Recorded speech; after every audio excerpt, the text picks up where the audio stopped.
Painting in Warhammer 40k can be a daunting, overwhelming task that you set yourself. There's so much to it, there's so much to learn, and there's so many videos online. However, this video is to show you that if I can do it, you can do it.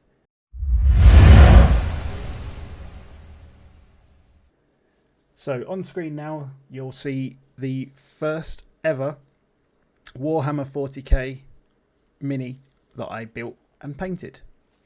Now I painted this over several hours, over a couple of days minimum, and you can still see that there are mistakes on it. The second video image that you can see is the second one that I built. The base is slightly different and the painting is different as well. There's some sort of shading on there, as well as some different brush techniques that I learned that I have used on the cape. And yet again, there are errors on this mini.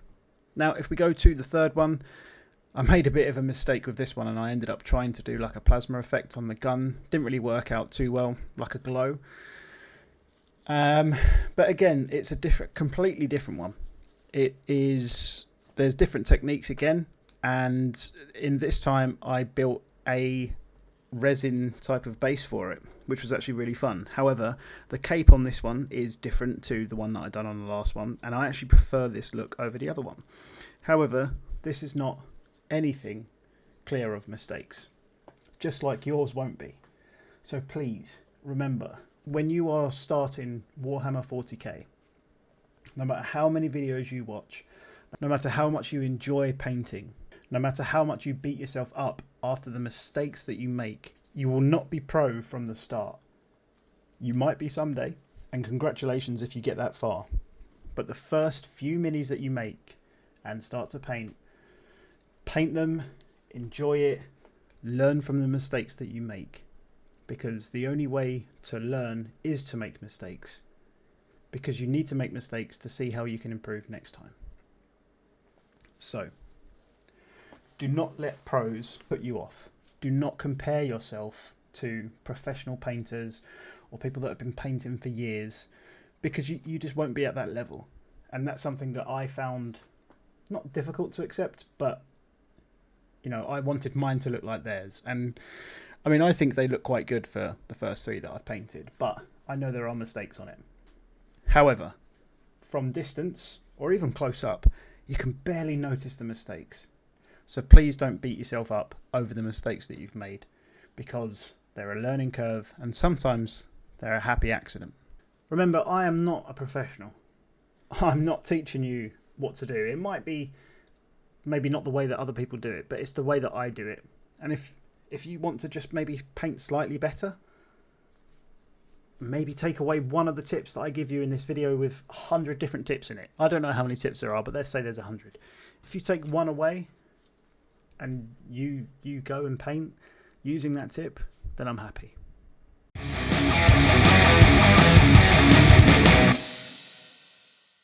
So how did I start? What did I do? Well, I went through the Warhammer 40k website, or the Games Workshop website, or the Warhammer website, whatever it's called these days, and I found an army that I liked. Years and years and years ago, I'm talking years ago, maybe, well, it would have been 24 years ago, I think, maybe slightly less, maybe slightly more. Someone bought me some Astra Militarum, or Imperial Fists, I think they were called when I was younger. I really don't remember. And they were, to me, they were army figures. I was young. I was 10, 11. I didn't really have any inclination that I was going to enjoy playing the game or enjoy painting them. I didn't really know what was going on. If I still had that metal sniper unit that I had, I'd show you it now, but I don't. So I went back onto the website and I thought, I don't want to do them again because I've had them. I don't want to do Space Wolves because I had them. Although I never actually painted any, I did have them. So I didn't really want to do them. So I found the Death Guard. Now to me, these guys look amazing. They are a pain to paint because there's so many small little parts to them. As you can see on the screen, there's maggots, there's parts of armour, there's sticky out bits that are broken because they're supposed to be gruesome and reborn.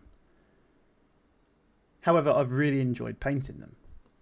So my advice to you is go through the website, find armies that you like, find something that you can feel happy to paint, something that inspires you to begin with. Because if you don't have inspiration and if you don't have the need or want to start painting, you're never going to start painting. Speaking of inspiration, look online for some inspiration. If you like the colour purple but the box art is blue, or the box art is black and red, or whatever colour scheme it may be, see if there's a purple one online. I think there's another army that I have which I'll be painting soon. I've never seen the kind of look that I'm going for, so I'm kind of basing it off of a few different ideas that I've looked at. However, when I first got my army, I thought I was going to go purple, and I googled Eldar or Eldari purple colour scheme, and there are hundreds of pictures of all these different armies in purple, deep purple, light purple, pink, blue, green, every colour you can imagine. If you can't find something, maybe someone hasn't done it. Maybe you need to change what you ask Google, but find inspiration. You might be flicking through a load of yellow ones and you see a sandish colour one, you think, actually that's really nice, I'm going to try and recreate that. Have a look, go onto forums, ask people how to get those colours if it's not a colour that's already pre-made. Just enjoy it. It can take a very long time. This guy it took me a very, very long time to do. Even the base took a while. So remember, these aren't things that are done within 3 minutes, 4 minutes, 5 minutes, 10 minutes. Sometimes you do need to take your time, particularly if you want to play legally, because you need to have a couple of colours on it. But we'll go through that eventually.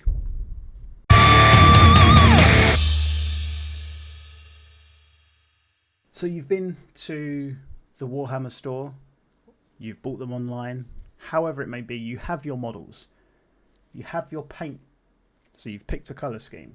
Is that box art? Is it something custom? That's completely down to you. But what's next?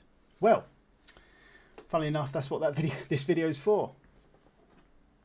So I'm going to show you what I've bought and what I recommend and what you need. So obviously you're gonna need brushes. This is a very cheap brush, okay? These are very cheap brushes. You can barely see the tip on that. That's the same set. All of these are cheap brushes. All of these are cheap brushes. This one was expensive for what it actually is, because this was from the Warhammer store. I think it's like £14 or something. Outrageous. This very, very small tipped little one was from a hobby store in the UK, Hobbycraft. This is a spotter, apparently. I think that was quite expensive for what it was as well. And then this one, same thing, same place, and again it was kind of expensive. But for what you actually are doing with them, outrageous prices. Why did I buy cheap? Well, because Warhammer's not cheap to get into as it is anyway. But these brushes are absolutely fine. Okay, there are people that have very expensive brushes, like sable brushes, I don't know, mink fur and wolf testicle and all this stuff. They have loads of different furs and fluffs that you can get up the top, and these are all synthetic. Maybe the more expensive ones feel better. Maybe the paint goes down better. That might be fair enough. but could you tell the difference? I mean, I know there's mistakes on here, but if you're just painting to play it, or if you're just painting because you want some downtime, are you going to notice any difference? You know, if you're entering a competition, maybe. The blue ones I use for when I'm working with glue or when I'm dry brushing, and or some sort of rougher stuff like putting on the mud on the bottom of this base, because I don't want to mess these ones up, the black ones. Since then, I have bought a pack of dry brushes, which also came with a set of brushes, which actually probably look better. And these are a bit more protected and so on and so forth. So that brings me on to dry brushes. Do you need them? No, you don't need them. They're very handy, particularly ones that are meant to be dry brush. However, if you don't want to spend, I think this was like £15 on Amazon, this whole thing, and they came in like a big tube. If you don't want to spend money on that, ask your missus or your partner or your boyfriend or your mum or your dad, whoever, if they have an old makeup brush that you can use, because ultimately these are very similar. Now what you do with a dry brush is you put a load of paint on, well, you put paint on, you get most of it off by using a tissue, and then you literally just lightly go over the tops of your characters, miniatures, bases, rocks, as you can see here. I dry brush this rock just to give it a bit more realism, as if it's being hit by the sun compared to the other side. And because there's not a lot of paint on there, it will stick to the edges rather than the recesses. Or if you don't want to use a tissue, you can make your own dry brush palette with sprues. So for example, if you have a load of paint on here, let's say you stuck this to a piece of card and chipped off that middle piece. I'm not doing it because I don't have one, but you just go over the top like this and it will take off most of the paint, and then you can dry brush. Okay, so I've literally just poured paint, purple paint, onto this brush. Now if you look at the masking tape, you can see that whilst it's a bit milky, it does go down. However, if I use the dry brush palette to get most of that off, I'd recommend getting a bigger sprue if you have one spare, because, well, it's a bit annoying to use the lighter, smaller one, because you're trying to get paint off and there's not a lot of room, because you'll keep picking it up. However, you start to notice that it goes a bit fainter there, and there is the tiniest amount on there. I mean, you could probably get a little bit off again, but even doing like a small bit just there, you can't, I don't even think you can see it on screen.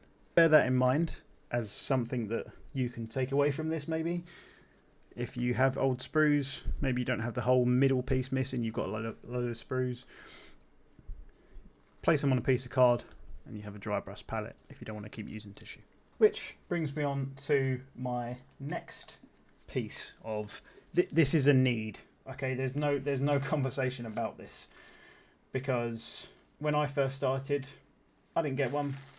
Since then, life changing, paint changing. So I'll start with sponge. These are sponge cloths. God, that noise must be awful down the mic. These are sponge cloths. Now the reason why I'm telling you about these is because these are a perfect way of making a do-it-yourself wet palette. If you don't have the money for a wet palette, make one yourself. So I went to, again in the UK, I went to the pound shop and I bought a paint palette, and it came with a little plastic tub, maybe about that big, and all I'd done was cut this into that size. So let's say it's like that. placed it into there and made this wet. Wrung it out a little bit, and that will give you a damp sponge. Now on top of the damp, on top of the damp sponge, I placed some non-stick grease-proof and baking paper. Non-stick grease-proof and baking paper. Again, pull it out, cut it to size. You want it about the same size as your sponge. Place it on your sponge. You might need to dab it down a little bit, and you have a wet palette. It's not as good as a regular wet palette, but it's a wet palette nonetheless. It will keep your paints wet and malleable for a day or two in the fridge, because you can leave it overnight in the fridge if you want to come back to the miniature tomorrow. Or you can buy one. I have this one here from Red Grass Games. It's not their extra large one, it's just a regular size. And this comes with the strap. I think it might have come with some pieces. I really can't remember if it did or not, because I ordered this such a long time ago. And it also comes with these little sponges. There's two in there. Oops, I've picked up both. And there you go, it's two. So again, all you do is you wet them, place them in here, place your page on top, which is already pre-cut to the correct size, and you can see it starts to stick down to the water. And again, this will keep it. I think I left mine for like 3 or 4 days, and I could still use the paint. It was very watered down, but I could still use the paint. The sponges, the last time I used this wet palette, I was trying to help my nephew with his new Warhammer stuff. That was maybe a month ago. Since then, I haven't really touched it, and it's been in my cupboard. They were still wet. They smelt, but they were still wet. So I've cleaned that out, added some new water, and we're good to go. The next one is a recommendation. This right here is the light that I am using to help me light up my video. As you can see, without the light on, it's very difficult to see my hand, everything, because, well, it's difficult. If I put the light on, that's right at the top. That's fine, but you probably will miss out on a lot of the details. It's quite hard to see. If I move that light closer and the camera focuses, you can start to pick out probably more on the screen. Now, why have I got the light? Because when you're trying to paint, when you have your miniature built, you can see where the light hits. So for example, if I grab this small paintbrush, everything up the top here on the shoulder pad, everything on the top here and here, a little bit around the collar on the weapon, and the bottom part of the cape will all be exposed to more light than pretty much anything else, and here. So what we can do is we can use the light to help guide shading, highlighting, and to a degree so what we can do is we can use the light to help us with the shading and the highlighting, because we'll be able to see roughly where the light will hit, and it will be a consistent light. If you move it around, then it's not going to be consistent. However, you know, I could put it like this, and then all the lights from the front. I could put it from the back, and all the lights from the back. However, generally speaking, light is on top of you, so we can see where the light needs to go and where the highlights might need to go. It's also really a lot easier to see the miniature, because without this light it's really difficult to see the little details, but with the light I can pick out all the details, mostly all the details of this miniature, of which on this one there's quite a few. Next up we have primers. I have white, grey, black, and Death Guard green. Why so many colours? Death Guard green, that's quite straightforward. I'm doing Death Guard, I'm doing them to the box art, and it is quite frustrating having to have so many Death Guard Marine people to do all of their armour. On the model that I'm going to paint with you today, I'm going to show you why it's easier to use this than it is to use just a paintbrush.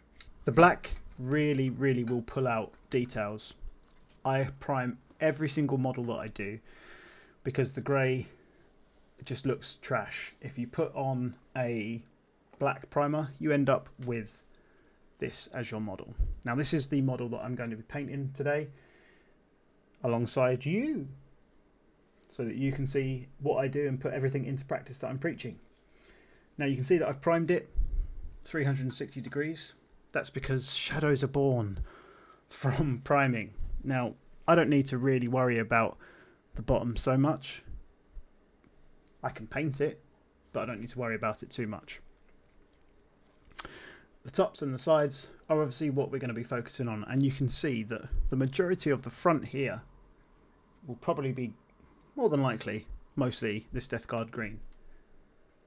Well, this Death Guard green, in fact. So later on, I'm going to masking tape the bits that I don't want to be green. Then I'll spray it green, and if there's any mistakes, I can go over it with black. It's not an issue. But this will create shadows. It will go into recesses that are hard to get into. And all you need to do is paint over the top. Now the grey one I've not really used. This is probably left over from Airsoft, if I'm being honest. But if you were doing a lot of grey, you can just go over it in a grey primer. It works the same way. And finally, the white. The reason why I have white is because my next army will be somewhat white.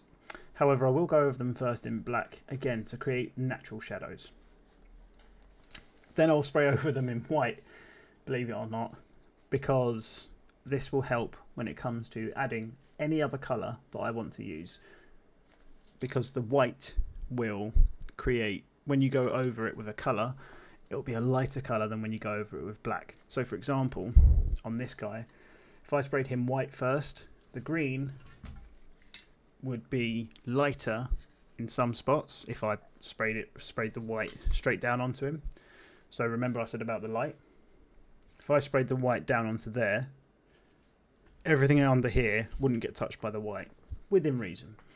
So when I paint over that bit, that's going to be lighter than that bit, thus creating shading without really doing anything. You can quite simply get a white with a paintbrush and go over these bits and then do another green, and it will be a lighter green because the white will come through the green. But you can also use one of these from the top where your light source is. Create your own shadows. You're obviously going to need water. Get a cup, fill it with water. I don't think I need to teach you how to do that. You can buy those little Citadel things where when you bring the paintbrush up, it scrapes off the excess, but let's be honest, we all want to lick a brush, so lick your brushes. Next up, I recommend a camera. Now, this right here, this video is being shot on a DSLR camera. You do not need a DSLR camera. You can use your phone camera. You can use any camera you want, but the reason why I recommend taking a camera is because if you turn this light off from here, facing your character, take a photo. Then, again, that's with the light off. Then turn the light on. Take the same photo and see where the highlights are, because you will be able to see where the light shines, where it hits, because whilst you're doing it with the light on, you might forget that there's a part that isn't actually being hit so much. Next up, gloves. Not everyone uses them. Some people paint on their own hand. I do it on a glove. I don't particularly want to get paint on my hands. It's a pain.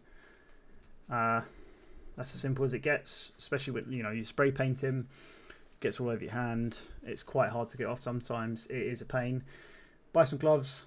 Recommendation, not a need, but I like to have the gloves on. Next up, snipping tool, snips, whatever you want to call them. Clippers. These came in a pack, which I bought on Amazon. These are not the ones from Citadel. The ones from Citadel are ridiculously priced, and I think the whole pack of this cost maybe a tenner. I'll show you, well, if I've still got everything, I'll show you what I go on it. But these do the job. Just go right up to the sprue, snip, and then that's it. Also, inside of it, you get this file, which has this back as well. I think there might have been this crafting knife in it. There were 2 sets of tweezers, one straight, one curved. This file might have been in it. This file was definitely in it. And then some spare blades. I think this all came as a pack, for maybe £10. Whereas these from Citadel cost £14, £15, £12, however much they cost. And I mean, these are all perfectly adequate. So, you know, can't complain. Now, the file. When you first get your miniature and you start snipping off things, you may need a file. Now, the reason why you might need a file, when you snip them off, sometimes there'll be little pieces that you can't quite snip off, or there'll be something on there that you can't quite, you can actually see them on this bit. Just here, there, and there. So that's where I've snipped before, and all you do is you just file down those pieces. I've already done this, so I'm not doing it properly, but now there's no layer there. You can still see it, but it means that there's not an additional piece of plastic that's going to make this wobble. So this now stands. He says that whilst it wobbles, but it does stand up straight without any issues. I 100% suggest getting one of these,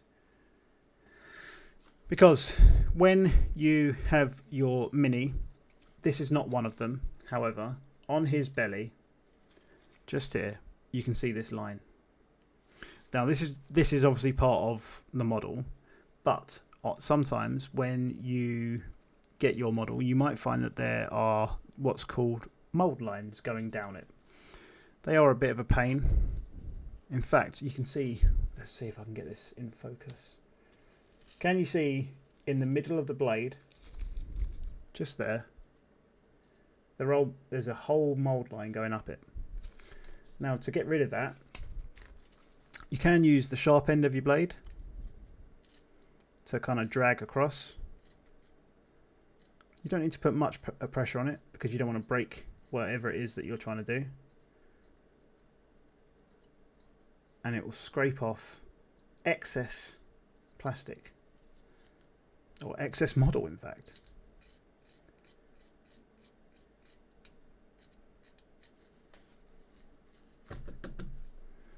So you can also use the back of the blade for any particularly stubborn pieces.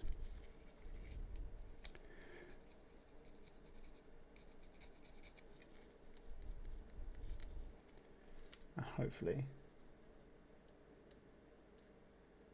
you can see the difference already.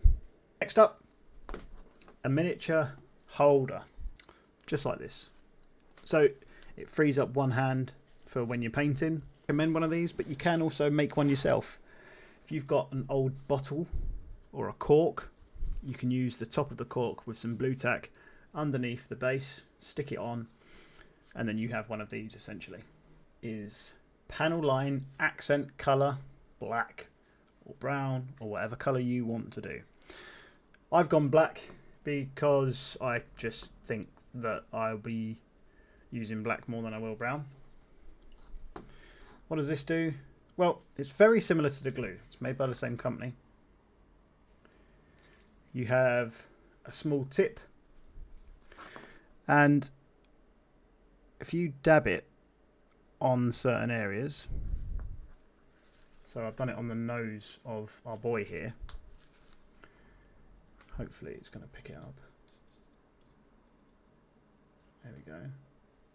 It will go into the recesses, quite like the shades, but with a bit more control because you have the smaller tip. Just dab it in. Hopefully that caught it on camera, it going down the fingers.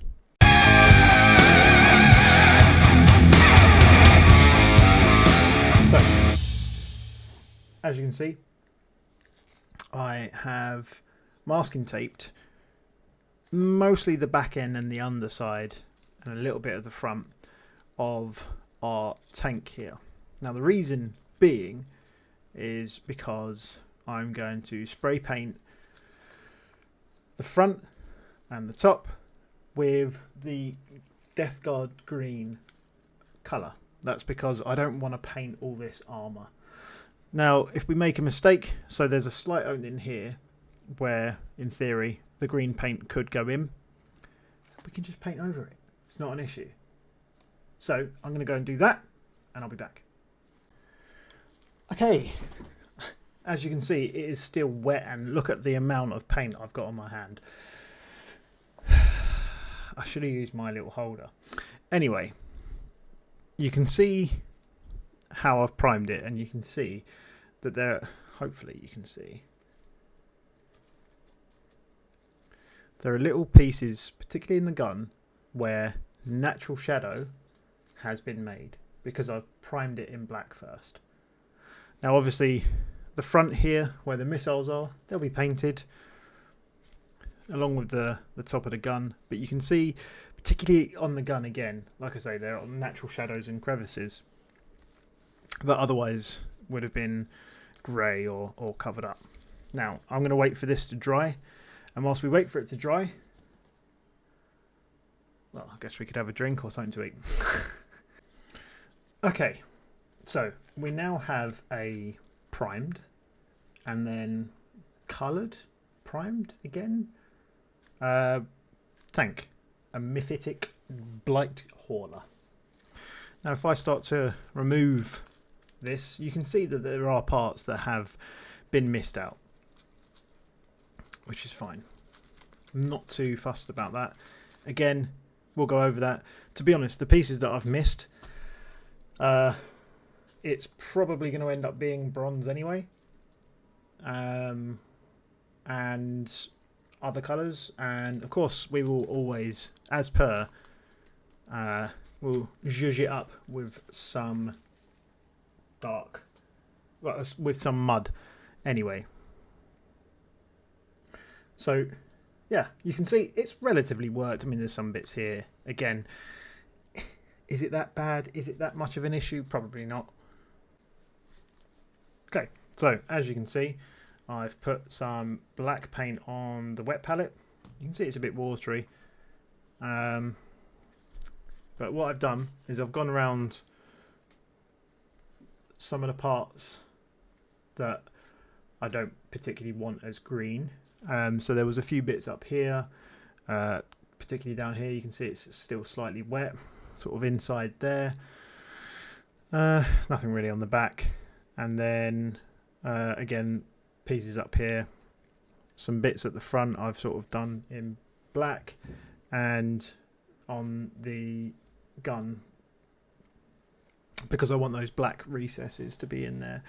There's a few other bits that I probably will do, but you can sort of see it's already starting to take shape. Welcome to the voiceover. So on the rims of the armour we are using Balthasar Gold from Citadel, and we can, if we wanted to, accent this with some Sycorax bronze, but I haven't chosen to in this instance. But I'm doing all of the rims and the tops of the tank, you'll see that when it cuts out. It's quite a lot to do, so it took a little bit of time, but it was quite refreshing to be able to actually do this much bronze and not have to do a small amount.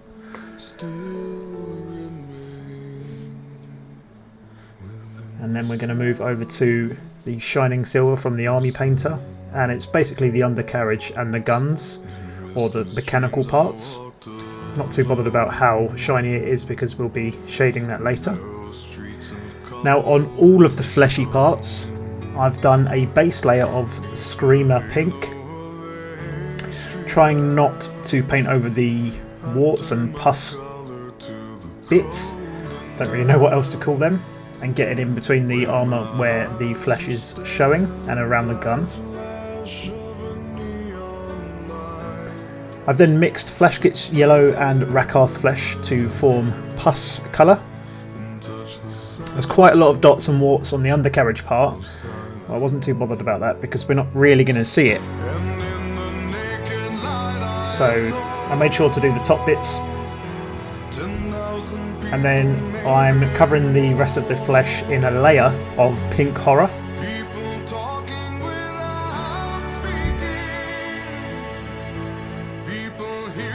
And then I'm going over that again in pallid white flesh,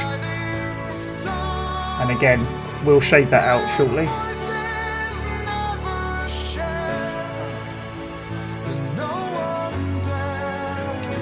And here comes the shade. We're using Caribou Crimson, and that's a shade that Citadel do, and this will just get in all the crevices that you need it to go into. For the missiles, the side of the gun and the red dot, I'm using the Evil Sun's Scarlet just as a base, and then incrementally making it lighter for the light in the middle. I'm going to cover the whole thing in Nuln Oil, except from the shiny bits, which I'm going to cover in Agrak's Earthshade. And for the base, I simply cut a piece of cork using the base, and then see roughly where I want it to be and mark it out using the marker pen. I then make sure that I've got the cork I need to cover it, and these are going to act as sort of rocks. Stick them down using PVA glue, and make some bricks using some cork, or some basically road. I wanted this to look like a broken road, so I'm going to cut them into small pieces and then even smaller pieces.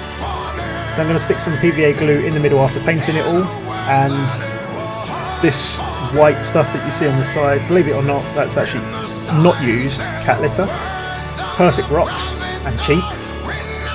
Cover the whole thing in black again, and some Yoo-hoo glue. Put down the small bricks and a skull, and dry brush some dark grey around the outer side to make it look a bit more realistic. Not too bothered about the cork showing through at the moment because we're going to sort that out later.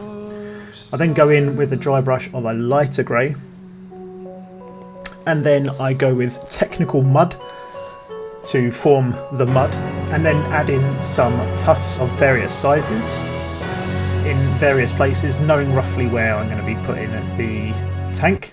I then put in this pigment, which is Natural Umber, really working it into those rocks. I then use light sienna, where the sun is going to be hitting roughly. Again, really working it in to make it look crumply and old and muddy. And the last pigment I'm going to be using is light slate grey, but only a small amount in the areas where the sun is going to be hitting. And that's our base, and that's our mini. So thanks for watching. Remember to like and subscribe, and I'll see you again next time.